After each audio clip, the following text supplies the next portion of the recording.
A água é um dos recursos mais valiosos do planeta.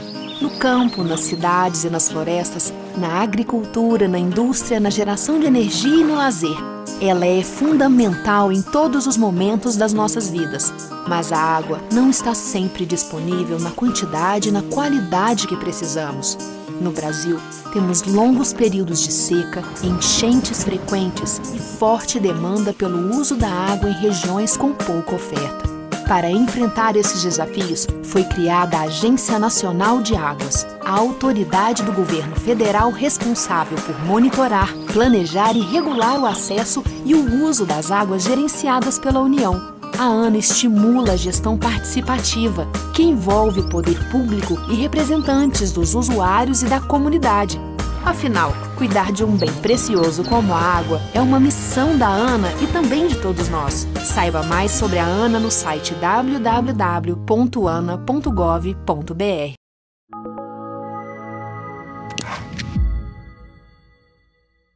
Com apenas 8% da rede bancária na região, o Banco do Nordeste concentra quase 65% do total de financiamentos de crédito de longo e curto prazos em todos os setores da economia.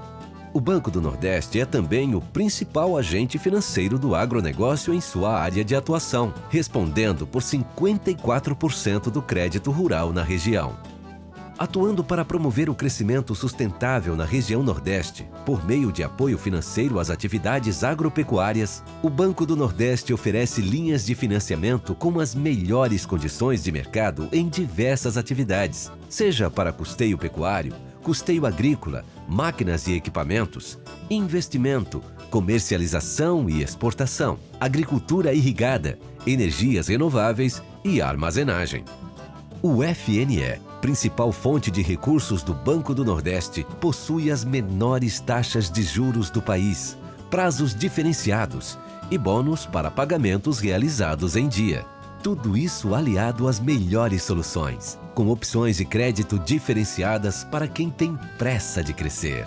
O cartão BNB Agro oferece crédito rotativo com agilidade e comodidade. Já com Planta Nordeste, você tem renovação automática do custeio, além de pré-custeio e comercialização. E para garantir um futuro sustentável, o FNE Sol financia sistemas de geração de energia renovável e redução nos custos de produção. O Banco do Nordeste possui soluções ideais para a atividade rural. Por meio do FNE Irrigação, apoia empreendimentos que desenvolvem a agricultura irrigada, fundamentais para o crescimento da região.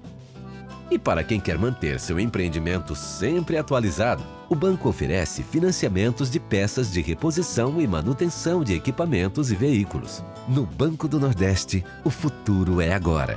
São diversas soluções digitais para simplificar e modernizar sua vida, como cadastro, conta corrente, simuladores de financiamento e login digital.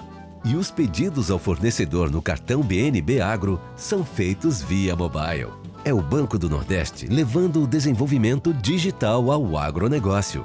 Com o BNB Agro Inovação, o produtor rural aumenta a sua competitividade por meio da incorporação de tecnologias e inovações no seu processo de produção e de gestão, como equipamentos de agricultura de precisão, máquinas autônomas e outros. O Banco do Nordeste tem uma política específica para o agronegócio, destacando-se apoio ao desenvolvimento do Cerrado Nordestino, incentivo à utilização de tecnologias de convivência com a seca e desertificação, apoio à logística de armazenamento da região, incentivo para ampliação de áreas irrigadas, apoio à pesquisa e à difusão de tecnologias para o agronegócio e estímulo aos projetos de micro e mini geração distribuídas de energia por fontes renováveis. O Banco do Nordeste e a Confederação da Agricultura e Pecuária do Brasil têm parceria voltada para a realização de ações integradas, a fim de ampliar e facilitar o acesso dos produtores ao crédito rural, Como consequência, o acordo deverá proporcionar a melhoria de renda e das condições de vida das famílias rurais atendidas na área de abrangência do banco. O banco mantém ainda parceria com empresas fornecedoras de máquinas, equipamentos e insumos agropecuários para possibilitar a modernização do setor. O Banco do Nordeste atua em estreita parceria com o Ministério da Agricultura, Pecuária e Abastecimento, apoiando os diversos programas do governo federal por meio de sua ação financiadora em consonância com as políticas públicas. É tudo isso e muito mais que faz do Banco do Nordeste o maior parceiro para acelerar o desenvolvimento do agronegócio.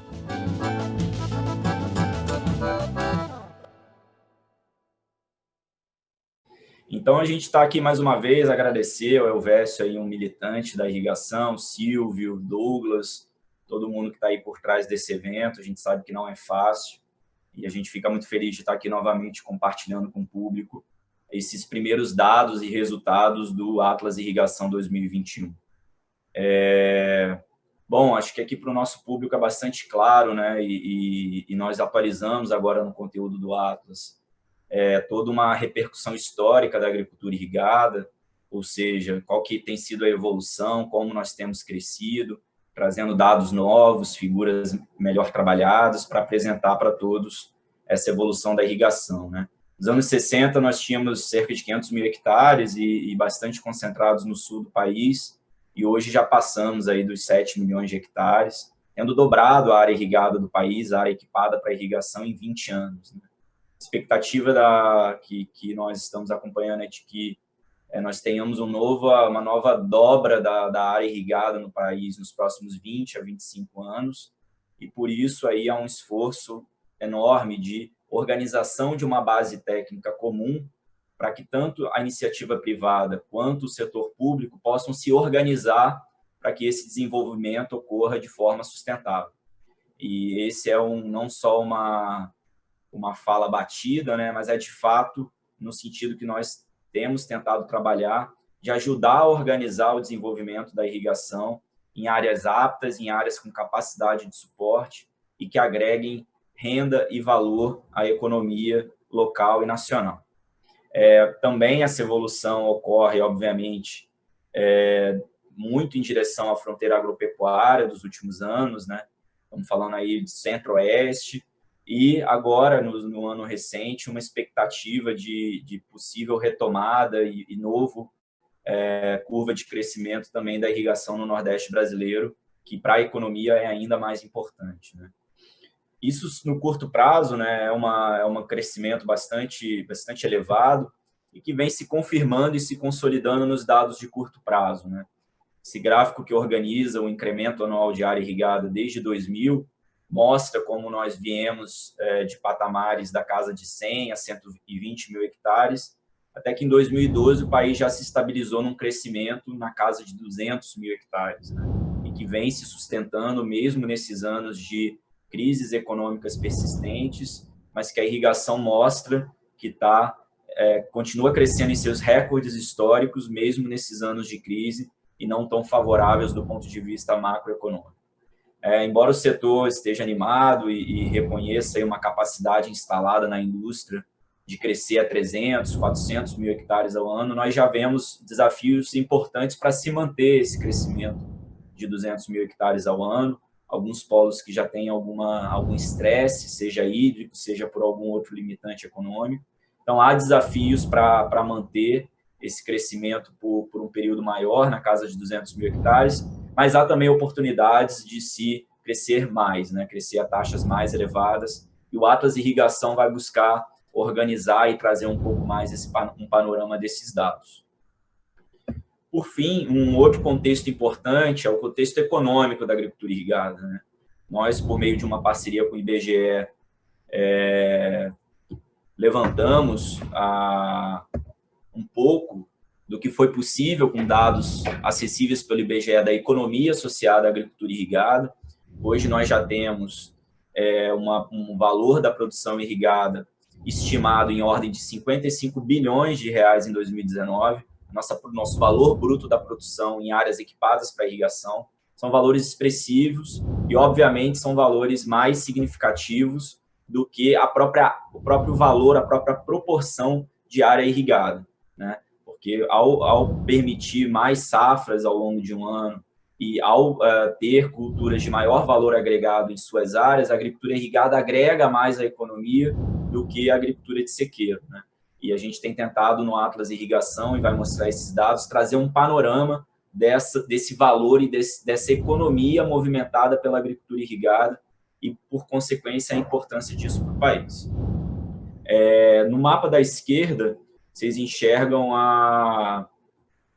o valor total, né, o valor absoluto da produção irrigada por município, um panorama disso no país, e no mapa da direita, o valor dessa produção em relação ao valor da agricultura como um todo nos municípios, né, reiterando a importância da agricultura irrigada também nos principais áreas de pobreza do país, né, onde a agricultura irrigada ela desempenha um papel ainda mais importante na economia local e regional. Então, o Atlas Irrigação também vai buscar trazer esse panorama da economia da agricultura irrigada, que são dados inéditos no contexto de país.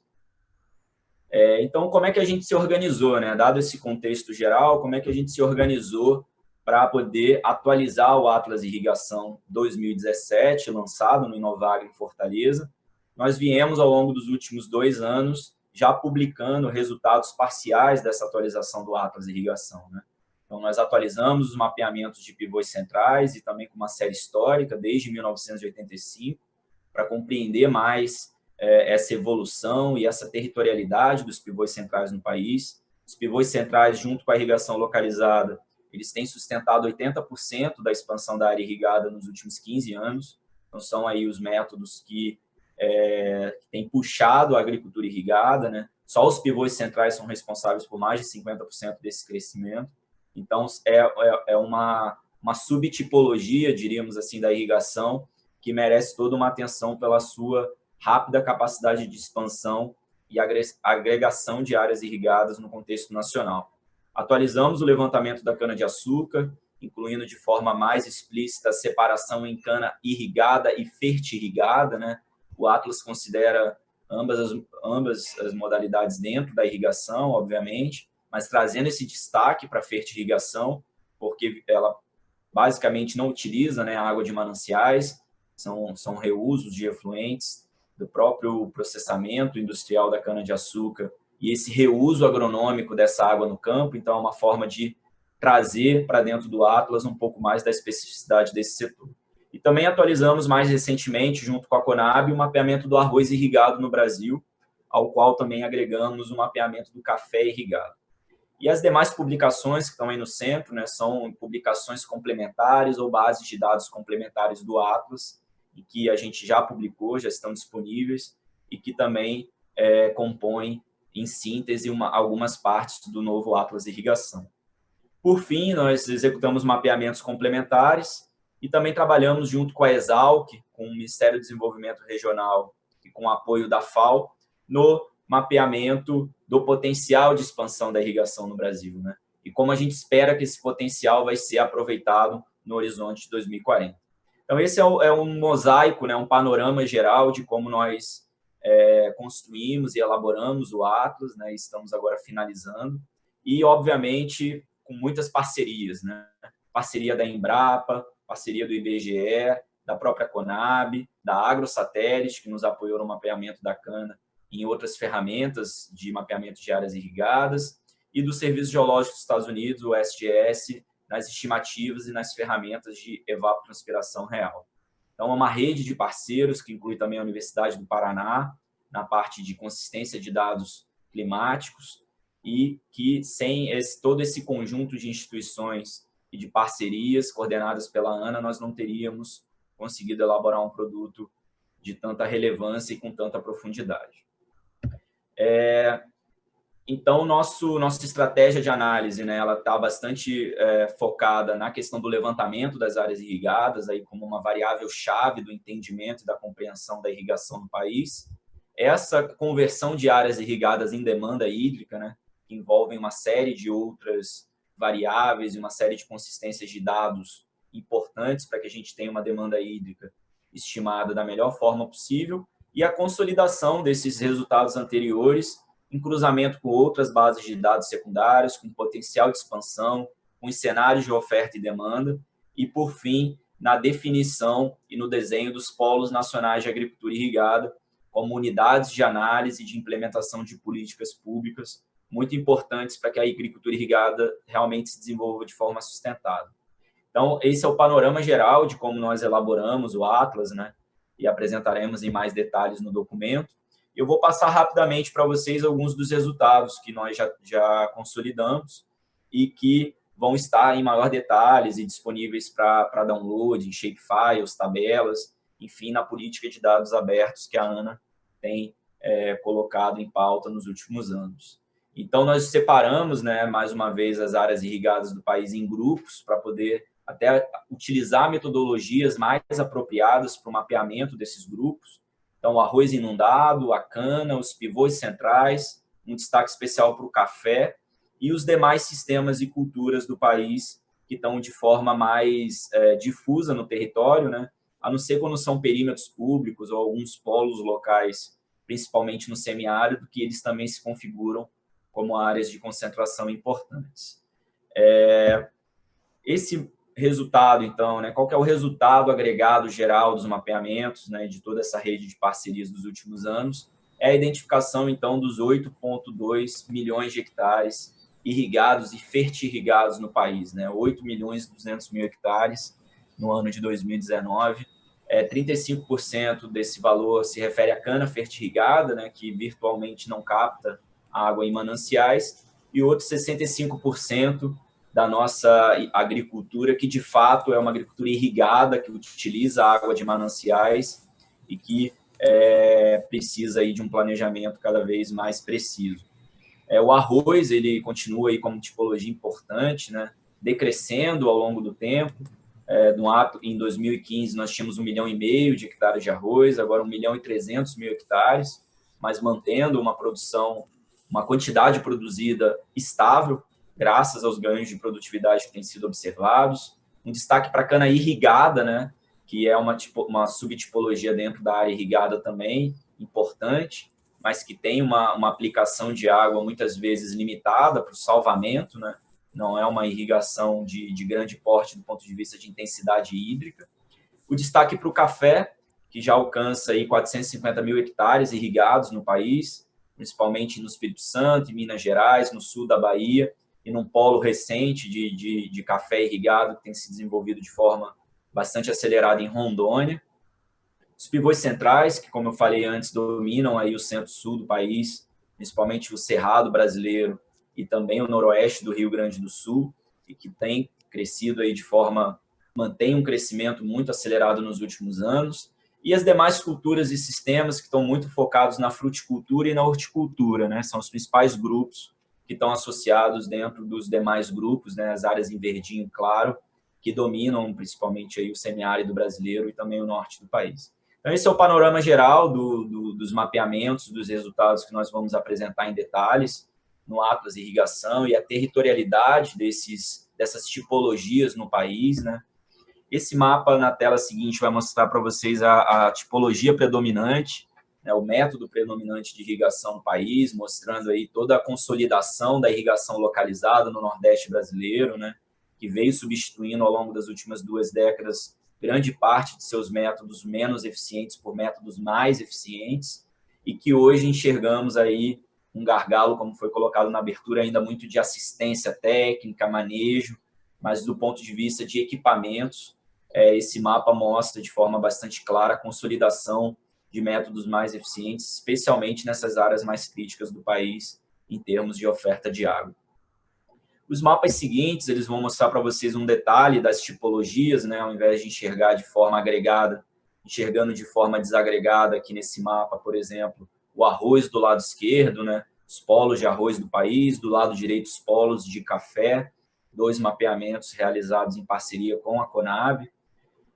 No slide seguinte, vocês vão ter um destaque para a cana-de-açúcar, né, que tem essa nuance da cana-de-açúcar irrigada e fertirrigada, né, e da importância da fertirrigação no país, também ambiental, por ser o maior reuso de água que ocorre no país ocorrer no setor agropecuário, né, nas lavouras de cana, com reuso do processo industrial, e que, ao mesmo tempo, tem uma série de preocupações relacionadas à quantidade de água, à qualidade da água, perdão, ao manejo desses efluentes, para que esse reuso seja cada vez mais expresso numa qualidade, numa longevidade dos canaviais, e não ocorra apenas como descarte de água em solo, né? Mas que realmente contribua para a produtividade, para a quantidade produzida de cana no país. Esses dados também vão estar todos detalhados para o público no Atlas.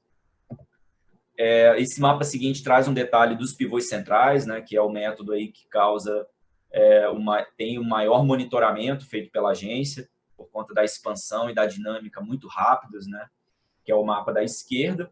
E do lado direito, o mapa que mostra aí as demais culturas e sistemas que tem uma área total elevada, mas está muito mais disperso no território, né? Menos concentrado em polos e mais disperso no território, à exceção de algumas áreas do semiárido e também do Distrito Federal, né? que é um polo de irrigação bastante diversificado no país.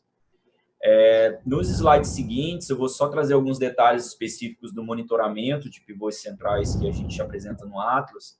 O primeiro é a atualização da série histórica, né, que nós construímos junto com a Embrapa, trazendo desde 1985, quando o país tinha apenas 30 mil hectares de pivôs, né, bastante concentrados em São Paulo, e em 2019 nós já alcançamos, aí superamos 1,5 milhão de hectares de áreas equipadas para pivôs ativas no país, um crescimento realmente bastante importante e que foi acelerado nos últimos anos, né? A gente continua se mantendo desde 2014 numa estabilidade de valores recordes de expansão de pivôs centrais no país, e a indústria tem capacidade, a indústria de equipamentos, para sustentar um crescimento ainda maior, né? Um crescimento expressivamente maior ao crescimento que já está estabilizado hoje. Dentro das áreas de pivôs centrais, em parceria com o INPE, nós também fizemos uma avaliação das últimas 4 safras, né, com relação ao que está sendo produzido dentro dos pivôs centrais e como tem sido a dinâmica de plantio e colheita, né, principais meses de plantio, principais meses de colheita, avaliações que existe um certo consenso, né, dos grandes números e dos grandes padrões, mas que nós ainda não tínhamos números específicos para dar, né. Então, esse primeiro slide dá, por exemplo, na rosca, né, o nosso mapeamento para a safra 2019 dentro de todos os pivôs centrais do Brasil, né? Dos 25 mil pivôs, nós avaliamos e traçamos para cada pivô um padrão do que foi produzido naquele ano safra específico. Então, para vocês, só como resumo nacional, né? Dentro das áreas de pivôs onde nós avaliamos, 62% fizeram safra dupla em 2018 e 2019, e 16% dos pivôs fizeram safra tripla, né? Já pegando principalmente um período de menor disponibilidade hídrica, no período seco, e mostrando aí que o produtor ele busca minimizar, como é conhecido, o número de lâminas, né? Buscando fazer o uso dos pivôs mais no período chuvoso, propriamente dito, como proteção aos riscos, né? A veranicos, e também no período de safrinha, né? Sendo os períodos de maior concentração de pivôs ativos no país. Mas há também um número relevante de pivôs e de área fazendo safra tripla, fazendo safra de inverno, associada com uma safra de verão. Isso tudo nós conseguimos mapear de forma mais precisa agora para o Atlas 2021. O gráfico da direita, ele mostra esse mesmo padrão, né, reproduzindo dentro de polos, né, mostrando também que os polos de irrigação por pivôs, eles têm padrões diferenciados, e que isso é muito importante no monitoramento do uso da água desses polos, né? Só para ficar num exemplo, o oeste da Bahia é um dos polos que tem maior relevância o número de pivôs que faz safra única, ou seja, faz só uma safra de verão e ele não ativa os pivôs no período de safrinha e de terceira safra. Já em outros polos, isso é praticamente inexistente, sempre há uma safra dupla ou tripla, como acontece, por exemplo, nos polos de pivôs centrais do Mato Grosso. Então, são dados aí que vão vir mais detalhados e também ajudar no mapeamento e da identificação de dinâmicas da irrigação no país. Por fim, esse slide ele resume aí a área irrigada total no país, né, por município, agregada por município, as principais áreas de concentração, os principais polos de agricultura no país e atualiza aí o mapa de área irrigada total dos 8.200.000 hectares que mapeamos nessa edição do Atlas. Bom, a conversão dessa área em demanda hídrica, né, ela é fundamental para o planejamento, né? A área é uma variável importantíssima, mas a demanda e a sua comparação com a oferta hídrica, elas são aí o grande dado, né, para a agência, para a gente tocar as políticas relacionadas à irrigação. Nós tivemos aí um cenário desafiador nos últimos anos, né? Esse gráfico da esquerda mostra para vocês a estimativa de demanda hídrica de 2006 a 2019 da agricultura irrigada. Tivemos anos bastante severos nas principais regiões produtoras, um pico de demandas muito forte, né, associado a um clima bastante desfavorável. E nesses últimos 13 anos, apenas um ano, em média, nós tivemos uma demanda hídrica abaixo da demanda que seria estimada pelo clima médio, né, pelo clima médio de longo período. Então, em 13 anos, em 12 anos, o clima ele foi menos favorável do que uma situação de clima médio nas áreas irrigadas, né? Isso é muito claro para o Nordeste, onde a gente teve aí uma sequência de anos muito desfavoráveis, mas também outras regiões produtoras do país úmidas tiveram climas menos favoráveis do que o clima histórico observado nas séries. E em 2019, isso se acelerou mais uma vez, e vocês enxergam isso bem marcado nesse gráfico aqui, né, na série final de dados. Então, é um desafio para a agricultura irrigada continuar enfrentando anos que são anos sempre mais desfavoráveis do que o próprio planejamento do dimensionamento de equipamentos, das outorgas e de outros instrumentos legais, ele dá aos irrigantes ao se basear em situações de clima médio que não tenham ocorrido, né? Não tem ocorrido de forma persistente nas séries históricas observadas. A linha reta que vocês observam no gráfico seria a linha estimada com o clima médio, né? Se a gente mantendo todos os parâmetros iguais, né, a única coisa que está mudando aqui entre essas curvas é a fonte de chuva, né? E na linha reta vocês observam qual que seria a demanda esperada numa situação de clima médio, e nós não temos chegado perto de uma demanda de clima médio nas últimas 2 décadas. Por fim, né, o Atlas traz mais uma vez um detalhe dessa sazonalidade do uso da água, né? O clima médio e a demanda média anual ela é importante para a comparação da irrigação com outros usos, mas a irrigação tem essa nuance da sazonalidade, como no sul do país, né, que tem uma demanda muito concentrada no período ali do arroz, de novembro a março, mas que nos outros períodos do ano tem uma demanda muito baixa e pouco uso da água para irrigação.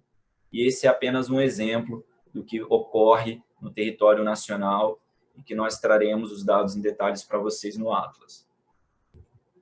Por fim, né, já encaminhando ali aqui para a parte final dessa nossa apresentação, nós tivemos todo um trabalho aí junto com o MDR e Exalc na análise do potencial de expansão da agricultura irrigada, né? Uma atualização do estudo da análise territorial, um estudo que teve critérios conservadores, um estudo que considerou apenas o desenvolvimento da agricultura irrigada em áreas já antropizadas para a agropecuária, né? Áreas já de agricultura de sequeiro ou áreas já de pastagens atualmente, sem prever qualquer tipo de desmatamento, mesmo que ilegal, porque nós temos um cenário aí de áreas degradadas que a agricultura irrigada pode trazer uma qualificação ambiental e de uso e de economia muito importante, e por isso o estudo se baseou em critérios conservadores. Utilizamos como vazão de referência as vazões de referências utilizadas nos processos de outorga, né, que é uma vazão também restritiva, aqui é 95. Utilizamos também valores de água subterrânea para estimar a área adicional irrigável. E com isso, nós mostramos, né, e vamos detalhar no Atlas, o quanto a disponibilidade hídrica é o principal limitador hoje de expansão da agricultura, e por isso a gente precisa de um esforço conjunto aí de deixar essa água disponível para irrigação e que, ao mesmo tempo, isso seja feito de forma eficiente e com agregação à economia do país, né? Então, partimos da área agricultável do país, do uso agropecuário consolidado, estimamos as demandas potenciais e comparamos isso com a disponibilidade hídrica para estimar a área adicional irrigável no país. O nosso panorama ele é bastante favorável do ponto de vista de área total, né? O país tem hoje mais de 55 milhões de hectares de potencial físico hídrico total, né, com essa distribuição no território que vocês enxergam no mapa da esquerda, e como potencial efetivo, né, ou seja, desse potencial total, quais são as áreas que hoje já contam com algum nível de infraestrutura, energia elétrica, escoamento e armazenamento que permitiriam um desenvolvimento mais rápido e mais de curto e médio prazo da agricultura irrigada, né? Isso está expresso no mapa da direita, no mapa do que a gente chama de potencial efetivo, que são os 16 milhões, quase 17 milhões de hectares que estimamos no Atlas, que podem ser desenvolvidos de forma mais rápida e mais imediata, e que são valores realmente bastante importantes, mas que nós não esperamos, no momento, com um cenário tendencial, uma expansão muito além dos 200 mil hectares ao ano que nós já temos observado nas séries recentes. E esse potencial, né, de 200 mil deve continuar sendo, em grande parte, desenvolvido nessas áreas que estão destacadas no mapa da direita.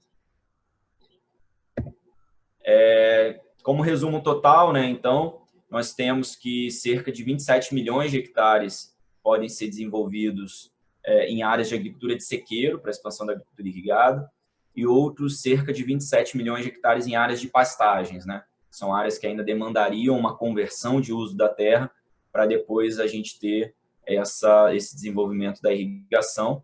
Isso considerando água superficial, né? Mananciais de águas superficiais, e nós temos ainda cerca de 2,5 milhões de hectares que nós poderíamos expandir com água subterrânea no território nacional, chegando a um potencial efetivo de cerca de 14 milhões de hectares e também com um cenário para 2040 de expansão da ordem de 4 milhões de hectares. E com isso, né, o que a gente espera é que em 2040 nós vamos crescer cerca de 90% já da nossa área irrigada no país, né, excluindo as áreas fertirrigadas, que nós acreditamos que devem se manter estáveis, mas que mostra que a gente tem para o cenário 2040 uma perspectiva aí de quase dobrar a área irrigada brasileira, que foi o que aconteceu entre 2006 e 2017, num cenário menos favorável do que já aconteceu hoje, né? Então, é um cenário aí bastante conservador e que, ao mesmo tempo, há oportunidades de crescer mais, mas há também desafios para manter essa taxa de crescimento. Por fim, esse é o último slide aqui do destaque do Atlas, né? A gente traz para o Atlas um destaque para os polos nacionais de irrigação, né? A gente entende que as políticas elas precisam identificar esses polos e, dentro dessas áreas, indicar ações e medidas específicas para que esses polos possam continuar crescendo de forma sustentada e, ao mesmo tempo, com o apoio do Estado nesse crescimento, né? A gente tem já a iniciativa dos polos de agricultura irrigada do Ministério do Desenvolvimento Regional, que já oficializou alguns desses polos, mas é importante que os órgãos gestores estaduais também oficializem esses polos nacionais e também delimitem os seus polos regionais ou estaduais para que possam ser desenvolvidos instrumentos específicos para dentro desses polos que ajudem no desenvolvimento da agricultura irrigada, né? A gente já tem iniciativas nesse sentido no país, mas é importante um olhar específico para os polos, para que instrumentos, por exemplo, como a outorga preventiva, a outorga coletiva, a outorga sazonal, instrumentos de zoneamento de financiamento, como a gente estava vendo aí no início do evento, a fala dos nossos colegas do Banco do Nordeste, possam ser ainda mais customizados e adaptados para a realidade dessas áreas onde a agricultura irrigada já é o principal elemento da economia e pode se tornar ainda maior com esses instrumentos específicos.